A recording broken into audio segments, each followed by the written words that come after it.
Hi, I'm Dick Wagner.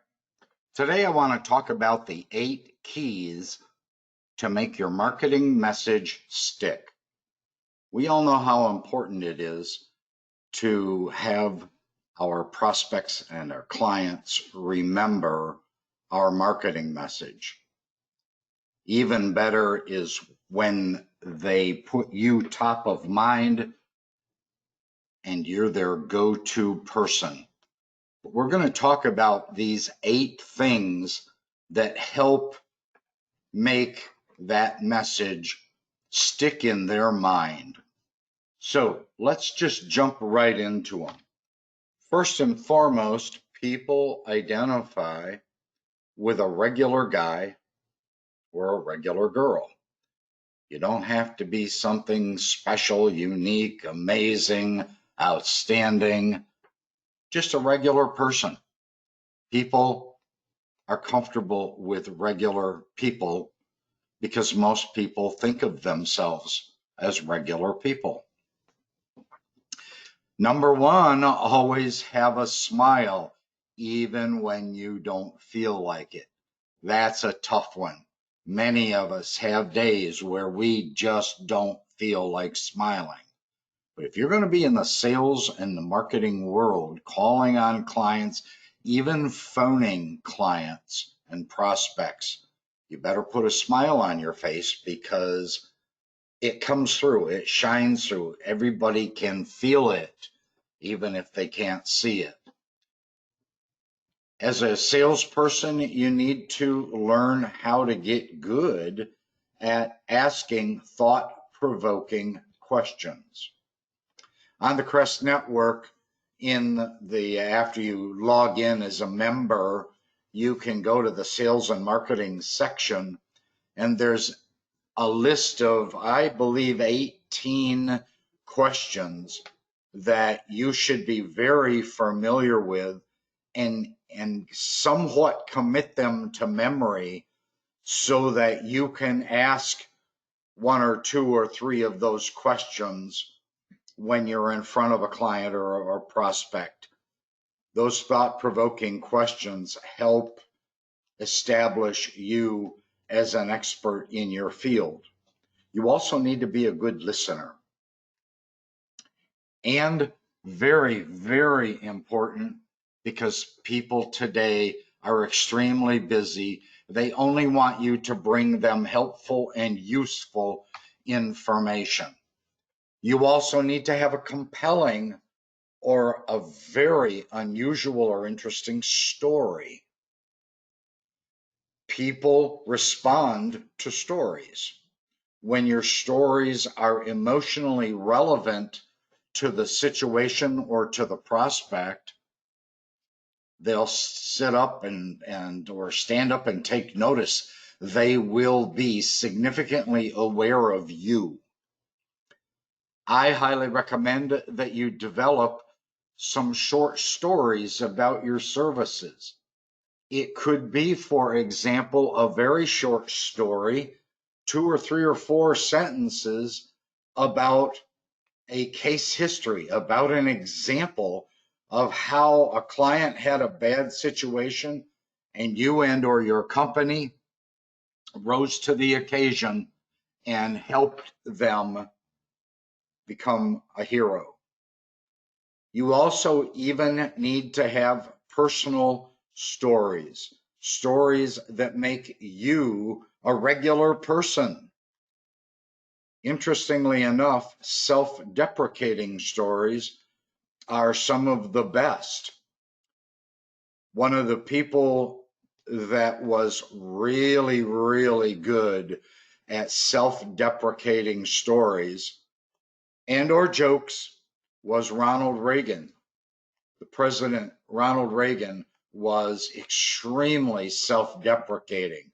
He used to joke about back when him and Abraham Lincoln were chatting one day.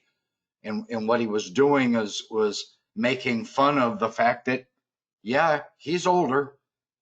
People knew it. He knew it. Didn't try to dance around it. So it's really, really great if you can use some self-deprecating stories. I've done that in front of an audience when I let them all know that I couldn't hear out of my right ear. And so I poked fun at it, or I poked fun at the fact that if I was searching all over for my reading glasses, chances were really good they were on the top of my head and I just couldn't find them. Self-deprecating stories are extremely useful in helping you become a regular guy or a regular girl. Your marketing stories and your marketing effort need to remain simple. When you get it too complicated, people lose interest in you and in your services and in your company. Complicated marketing is considered a no-no. People don't want to think that hard. So when you're doing marketing, especially when you're doing social media type marketing on LinkedIn or Facebook or Twitter or Instagram or even Pinterest, short and simple edutainment. Yes, I said it. In other words, education and entertainment combined. It's very well received. People like it. People learn great that way. And so consider developing some edutainment style marketing strategies. Your stories also need to include some extreme graphics. Graphics are visuals. Visuals people remember. You can show somebody a picture and a year later show them that picture again and they instantly recognize it. Even if you mix that picture in with a half dozen others, they will instantly point to the picture that they saw a year ago. So people remember graphics, visuals. Make your story in kind of a vivid, striking, technicolor pictorial. People enjoy it. People are mesmerized by it. And your story, your picture that includes those incredible visuals, it will be remembered. Your message must be relevant. It must mean something to the particular day, time, and situation that you're in. If you happen to offer fast recovery in your restoration services, make sure you have a relevant and interesting and visually graphic story that you can relate to them in the form of maybe a case history. Your message should have minimal disruption. In other words, it really needs to hone in on the exact point you're trying to make. If you offer concierge services, that is doing something extra over and above for your client that isn't normally considered part of your services, make sure that you make a point of giving them examples of how you can help them with that kind of service. Your message can be relevant by sending a thank you gift to that client that you just did the work for. But when you send it, don't take credit for it. If it was referred to you by the agent, then give the insurance agent credit for it. Even put their return information on the gift. If it came from a plumber, give the plumber credit for it. You don't need to take credit for the gift. You need to take credit for doing the work good and correctly. But when you send the thank you gift, make sure that you reference and say that it's from the plumber or the agent. And stay focused on the story. Please don't get sidetracked. I've talked to so many people over the years that are in sales who when they start to tell you something, they go off on a tangent. They get sidetracked because they're enamored with their own story. And unfortunately, then the story gets lost in all of the weeds and the detail. Wherever possible, make it personal. And always try to speak to their emotion. Remember, I've said this in numerous different videos over the last several years. People buy based on emotion, and then they rationalize their purchase using logic to argue why they did it. But they make the first and initial decision based on emotion. Folks, please stay focused on what you're telling them. It's always great if you can include surprise and intrigue in your stories, in your case histories, in your examples to your prospects. Make sure that your story kind of catches them off guard. In other words, they're not expecting the end result. People love surprise endings, and surprise endings are very well remembered. The more it relates to them by catching them off guard, even the better. And don't overdo the hype and the sensationalism.